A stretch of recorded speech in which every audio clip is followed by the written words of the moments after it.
आज आमच्या एका पेशंटने आम्हाला मेसेज केला. म्हणाले, डॉक्टर, माझी मुलगी 18 वर्षाची आहे, दिवसातून 2 वेळा ब्रश करते, दातांवरती एक डाग सुद्धा नाही आहे, तरी पण अधूनमधून तिचा गाल सुजतोय, काय कारण असू शकेल? पेशंटनी वय मेन्शन करताच सस्पेक्ट झालं होतं की वयाच्या 15व्या वर्षापासून ते 25व्या वर्षापर्यंत अक्कलदाढेचा प्रॉब्लेम हा खूप कॉमन झाला आहे.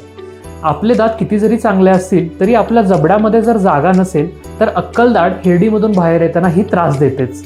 मग ती वयाच्या 15व्या वर्षी पण होऊ शकते किंवा 25व्या वर्षी देखील होऊ शकते. ज्यावेळी आम्ही एक्सरे घेतला त्यावेळी आम्हाला कन्फर्म कळालं की हा अक्कलदाढेचाच प्रॉब्लेम आहे आणि नेमकं 18च्या वयामध्ये तिची अक्कलदाढ हिरडीमधून बाहेर येत होती. आता लकीली ह्या पेशंटच्या जबड्यामध्ये भरपूर जागा होती की अक्कलदाढ त्या जागी चांगल्या प्रकारे येऊ शकेल. पण काही केसेसमध्ये अक्कलदाढ वेडी वाकडी, उभी आडवी किंवा कोणत्याही वेगळ्या आकारात येते.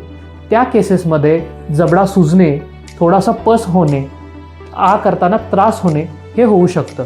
म्हणून तुम्हालाही जर वाटत असेल की तुम्हाला अक्कलदाढेचा त्रास आहे तर आजच गॅलेक्सी डेंटल केअरला भेट द्या.